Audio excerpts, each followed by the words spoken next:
Hello, and welcome everybody to another episode of Pod Strickland. I'm your host, Shwin, and this is episode 312.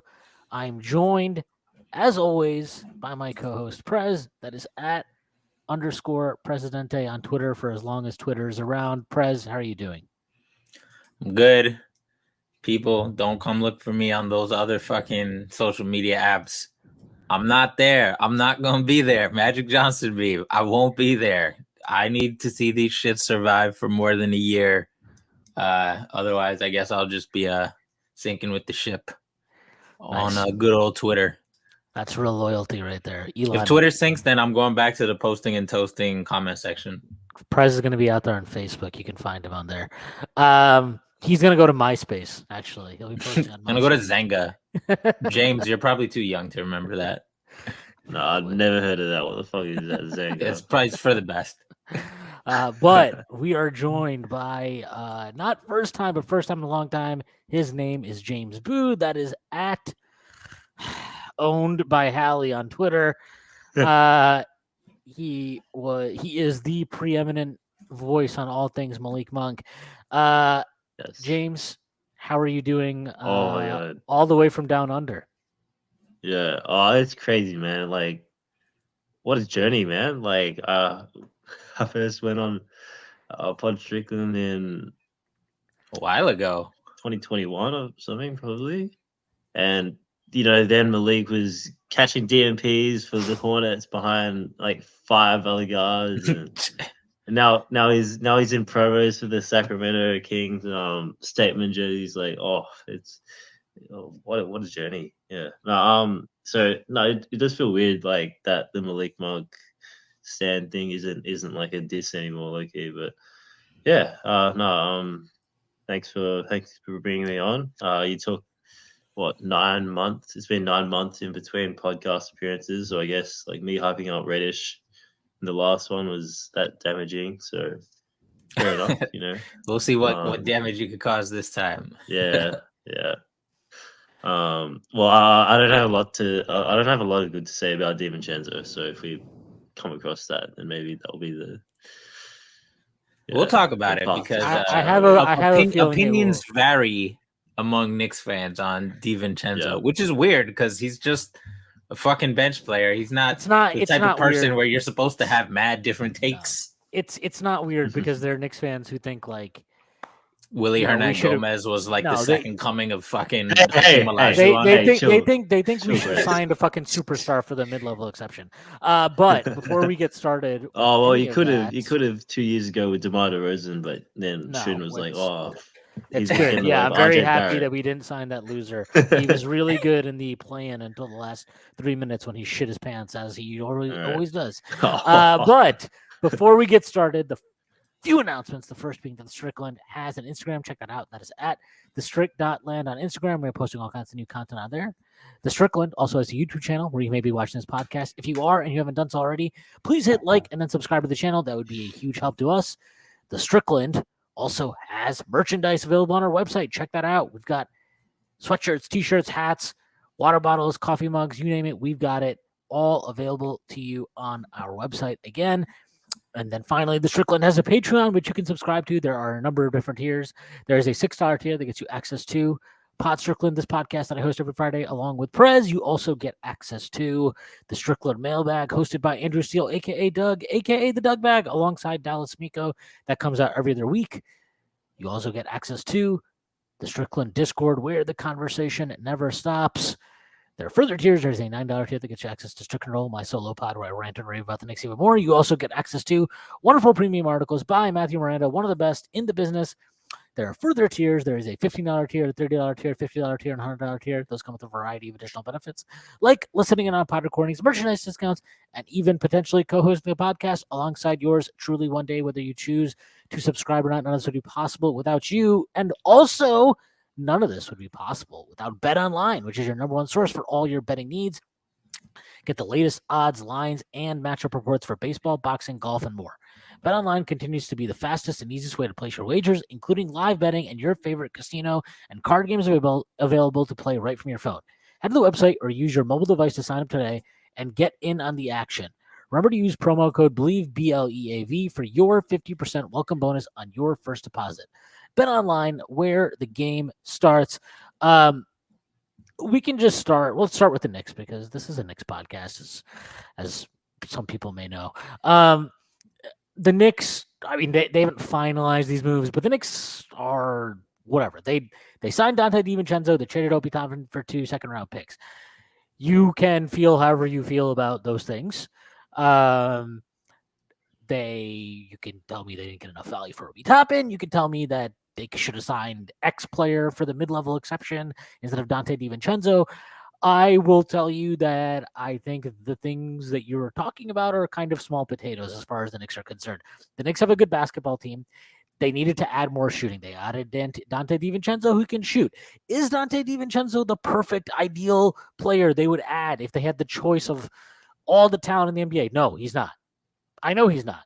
And they know that he is not the final piece that makes them a contender. They know. They are aware of the things they need. They know they need a big wing. That is why they kicked the tires on Paul George. That is why they kicked the tires on OG Anunoby and will continue to kick the tires on OG Anunoby in all likelihood. It also does not mean that there's some huge fucking conspiracy and they're setting up to do 16,000 fucking jiu-jitsu moves this offseason and complete the team and turn into a contender right now. Let me tell you something. It is not fucking happening. It is not going to fucking happen this offseason unless 2 things happen. One of 2 things happens anyway. The ask for players like Paul George and OG Anunoby would need to come down to the level where the Knicks would feel comfortable, yes, acquiring said player. The other thing that would need to happen is that Paul George will need to come back down to fucking reality and take an extension actually commensurate with the amount of fucking games that he plays in nowadays, which is not many more than I do, apparently. And OG Anunoby, I want to let people in a fucking secret here. Jeremy Grant signed for 5 years, $160 million. The max extension, this is the max extension you can give OG Anunoby before he hits free agency, is 4 years, $117 million.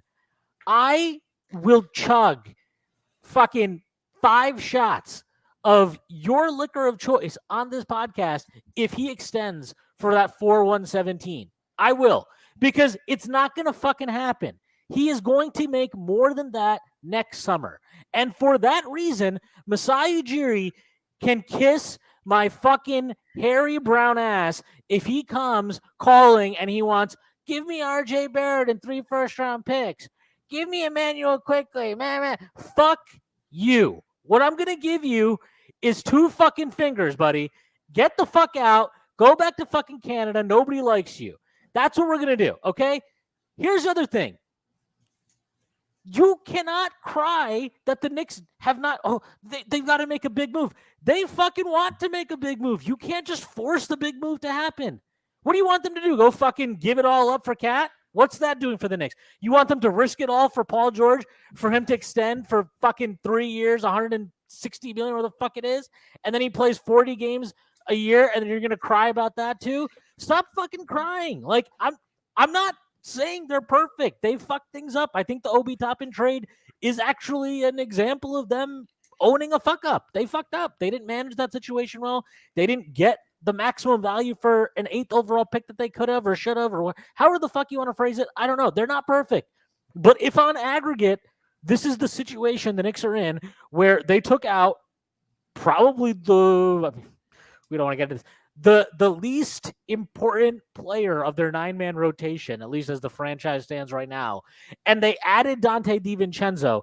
And they are now essentially forcing Tibbs into a situation where he has to do this crazy fucking thing, which is play small for about 13 minutes a night when Julius Randle's ass is sitting on the fucking bench. Like, it's crazy to me that these are the things the same people that will cry about, oh my God, we don't have a fucking backup 4. What are we going to do without a backup 4? Oh my God, Rui Hachimura is going to destroy us. Like, these are the same people that will fucking kill Tibbs for being the most rigid fucking asshole who will never play small and never do. You can't have it both ways. You cannot have it both ways. You cannot be upset that Tibbs is a rigid motherfucker and then cry that the Knicks didn't replace the ever important 15 minutes a night that Obi Toppin was getting with another very, very important backup four like Torrey fucking Craig. Give me a break.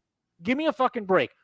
If the Knicks fall off a fucking cliff next year because they signed Dante DiVincenzo instead of using their mid-level exception on like Torrey Craig or Trey Lyles, that's fine. Then we'll have learned a lot more about this team than just how important apparently Obi Toppin was. But like, you can't actually explain to me what did they lose? This is not, I want to be very clear. This is not shitting on Obi Toppin, who I think is going to be really good in Indiana. That's probably the best situation for him in the league. That or Sacramento would have been the two best situations for him to go to. Look at Obi Toppin as a player. Is Obi Toppin a good defensive player? No. Is Obi Toppin a good shooter? No. Is Obi Toppin a good rebounder, especially adjusting for his position? Absolutely not. Dante DiVincenzo, whatever your qualms about him are as a player, good shooter, especially on catch and shoot. Really good rebounder for his position. Really solid defensive player. Like, I'm not telling you Dante DiVincenzo now morphs us into like, holy shit, this fucking juggernaut of a team. No. But you can't explain to me what are the discrete skills that we've became worse at as a team by subbing out Obi Toppin and bringing in Dante DiVincenzo. And the final thing I'm going to say is stop fucking crying about minutes. Stop fucking crying about minutes. There are 9 guys. If one of them gets injured, all of a sudden we're going to be playing 8 guys. You're going to be like, oh my God, everybody's playing too much. Tibbs is a psychotic. What are we going to do? Like, this happened last year. Do you want to know why Emmanuel Quickley averaged 28.9 minutes per game last year? It's not because he was playing 29 fucking minutes a night, I'll tell you that. It's because things happen. These things, I know this is crazy. There are these things, they're called injuries. And when players miss games because of injuries, other guys get to play more. That's what's going to happen this year. Jalen Brunson will miss some games. RJ Barrett will probably miss some games.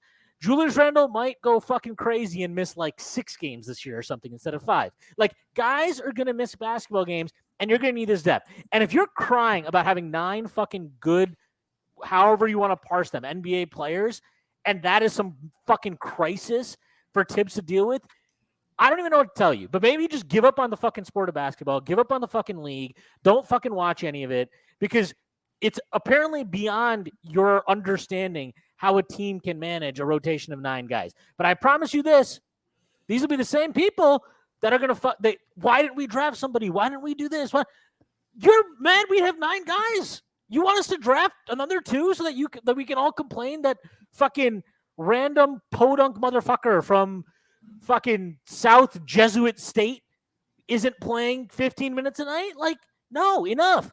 Like, we don't need to be upset about everything. This is like a very, very normal offseason the Knicks have had. And I'm sorry there's not a lot of big moves for them to make because you know what happens? When you're a good basketball team, getting from good to great is actually hard. And you need to be discerning and you need to be very careful about who you make those big moves for.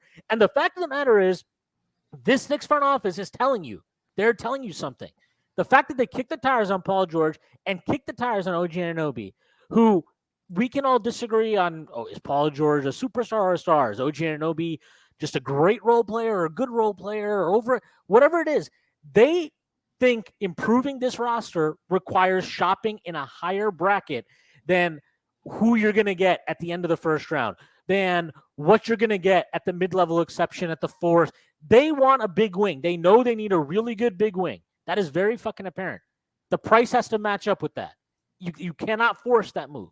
So that's my fucking rant. I needed to get that off my chest because I can't understand why everybody is so upset right now about the Knicks because all I see is a team that won 47-35 last year that fucking sent Donovan Mitchell's fucking loser fucking Met fan ass home, okay, after round 1 in 5 games. He can go cry the entire summer and post cool fucking videos at whatever the fuck, City Field, whatever he goes to all the time now. All right, he can have fun doing that. I don't care. We kicked his ass in round 1. They have all their future first after this. They have what? They have basically everybody in the rotation is 28 or younger. Okay, so I don't know. You're not exactly the fucking oldest team in the league here. Okay, you still got RJ Barrett. You still have Quickly. You still have Grimes. You still have Mitchell Robinson, 4 guys you drafted. Deuce McBride is still sitting there. Maybe he can make shots this year, and he makes you to make a difficult decision. You know, maybe that happens. I don't know. But all I see is a team that's in a good position that isn't willing to throw away a good position for superficial upgrades. And if you want an example of what that looks like, take a look at what Atlanta did last year, where they, oh my God, we need another creator. We need another creator. We need another creator. What did they do? They went and gave 2 first-round picks up for DeJounte Murray, and they stayed the same. Nothing changed. Getting better from good is fucking hard. It is hard. It is the hardest part. It's the hardest leap you have to make. So you have to be careful. And I'm sorry, I'm okay with the front office looking at the lay of the land, looking at a market where apparently Dylan Brooks can fucking extort a front office for $80 million after having the most disastrous clusterfuck of a season that's possibly imaginable in a contract year, and being like, you know what?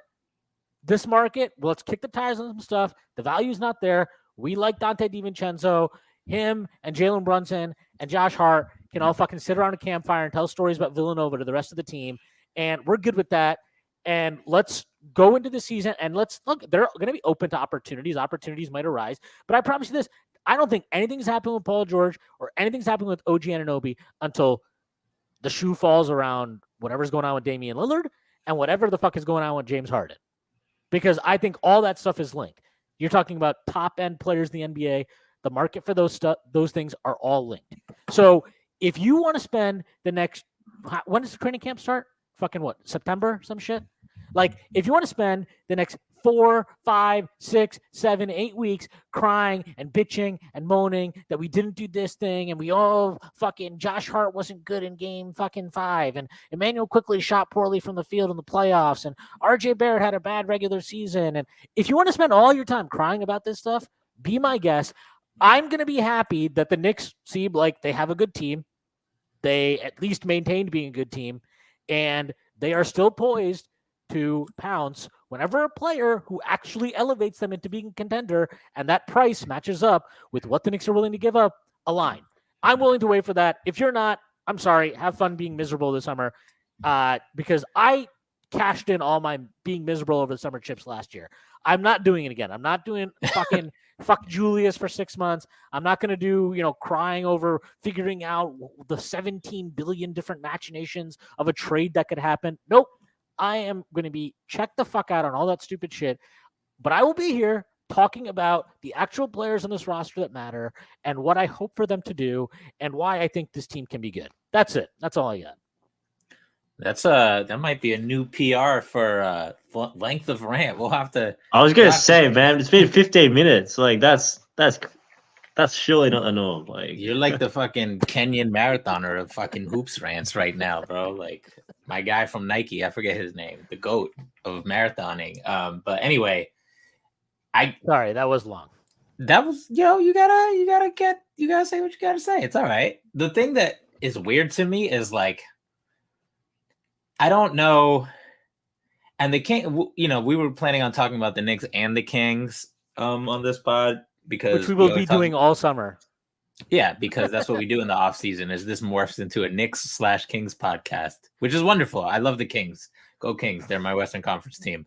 But I think it's weird and interesting, like how, like the perception of where the Knicks are is just. They're just such a weird team, right? Like good teams are supposed to be more quote unquote top heavy. I mean, like really good teams, like teams that can wipe the floor with the Cleveland Cavaliers. Like teams like that are supposed to have blue chipper stars, right? And like Brunson and Randall kind of are, but Brunson didn't make the All-Star team. Randall's 2-time All-NBA, but he hasn't had a good playoff yet, right? So Brunson might have made the All-Star team if an Indianapolis We'll get there. Announcer cried and got shit on for it. But unfortunately, Brunson is not a fucking loser. Like we'll circle back. Other individuals. We'll circle back to this unnamed Indiana Pacer who's not Obi Toppin in a couple minutes. No, Obi's he's always good in our hood. He's good in our book. I'm drafting the fuck out of him in fantasy. By the way, he's about to cook. He's gonna be one of those like 15th round snipes.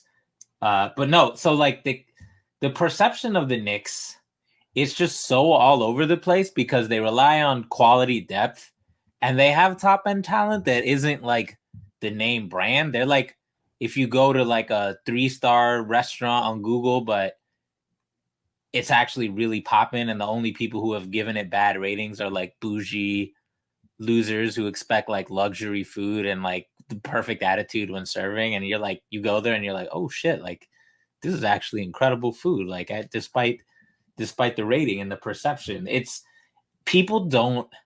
I made a thread about this about Jalen Brunson, but it applies to more than just Jalen Brunson. It's kind of crazy to me that people don't realize how much this Knicks team is driven by analytics. Every facet of the team, from like how they play to individual player decisions to how the front office operates to them being super patient and like never pulling, they pass on Donovan Mitchell. They pass on OG Anunoby during the regular season. They pass on OG Anunoby again. They pass on Zach LaVine right now as well. Like they've passed on all types of really talented players who in theory would give them another big name. And, they have, and the reason is because they have guys who they're high on, who contribute to winning, who don't have that brand name. And they're confident that, like you said, Shwin, to make that next leap from very good to great, like you can't, you have to be really judicious, and they can take the small leaps. They can do that with the players they have, because guys like Quickly and Grimes and DDV and Randall and Brunson are not that old. None of these guys are like 30 years old or whatever. Like they're, most of them are still getting better for the most part. And then between seasons, they always take steps to optimize like their shot chart and their play style. And we know next year they're probably going to run more, for example, right? Like they started running a lot more, not all the time like Memphis, but like they had selective bouts of transition feistiness with Josh Hart. And what did they do? They got DDV, who's also a guy who creates deflections and steals and transition threes and can run off movement and, things like that. So this team is run by a bunch of fucking nerds. Like I think people still think this is like the Isaiah Thomas Knicks, where it's like driven by 2K on easy difficulty, where it's just real hoopers going by like, oh, whose game is tough, like Prez after like 8 drinks or whatever, just who has the best YouTube mixtape with the most ankle breakers, let's get those fucking guys or whatever. And that's not how it is. Like the Knicks have the biggest analytics staff in the league, probably by more than a little bit. They have the biggest analytics staff in the league. I know that. Yeah, sure. Yeah, that's been confirmed by a lot of different people. And James Dolan pockets, so it's not surprising. But you think of the quote unquote like analytics teams of the past, right? You think of Daryl Morey in Houston. You think of, I don't know, who else comes to mind? Like the process Sixers right after they exited the tank stage of their life cycle. Golden State a little bit with them just doing all the crazy stuff to capitalize on Steph.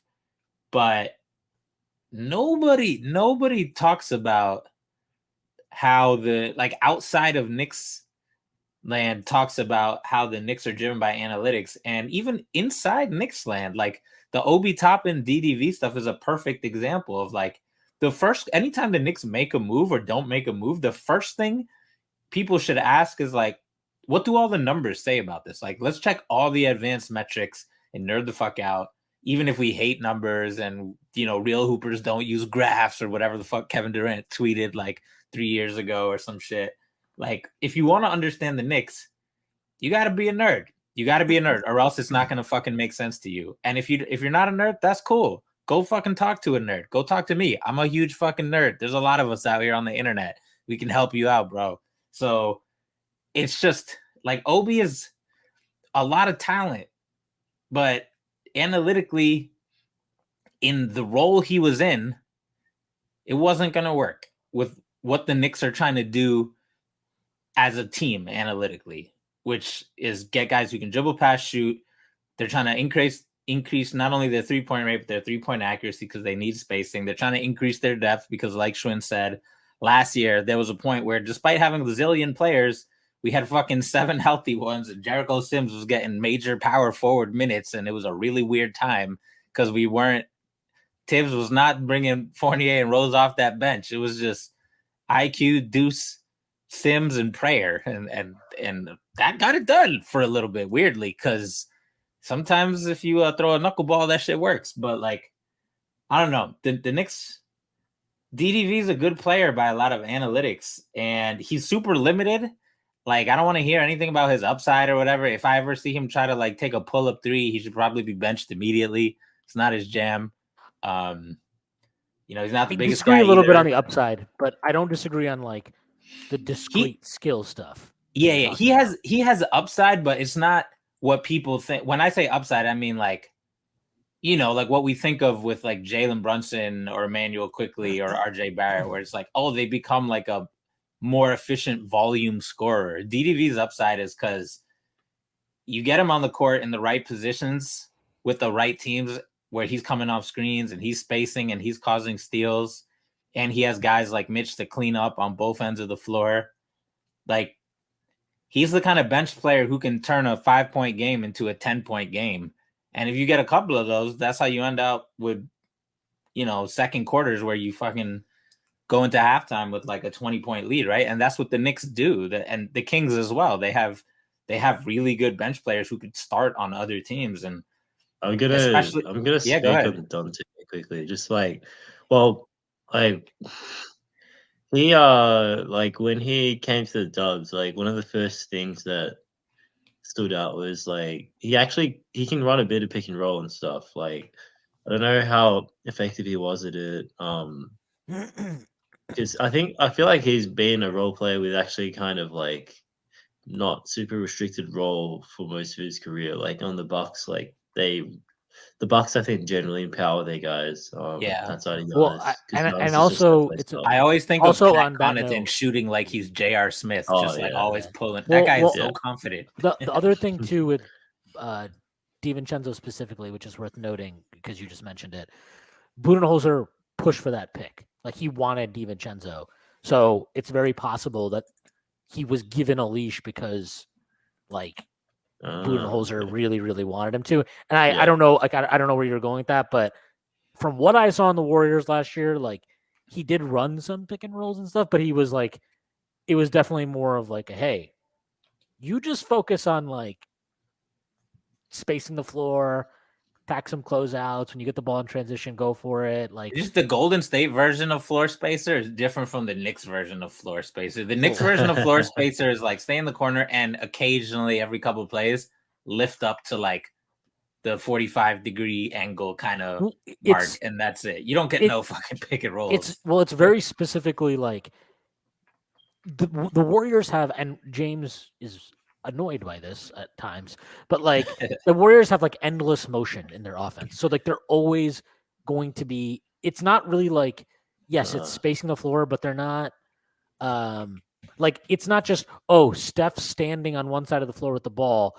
We all have to space out and like find ways to make ourselves available if he kicks the ball out to us. It's obviously very different from like the Knicks with Brunson, where it's like, okay, dude, so this is what we're going to do. 4 guys are going to stand around and watch you, and you just got to make it happen. And it's like, that's the offense. So, I mean, it's not the same, obviously, but like, I don't know if this is where you were going with it, but I do feel like DiVincenzo played like more. There was not as much latitude, at least from what I saw, of like, go run 5, 6, 7 pick and rolls this game or whatever.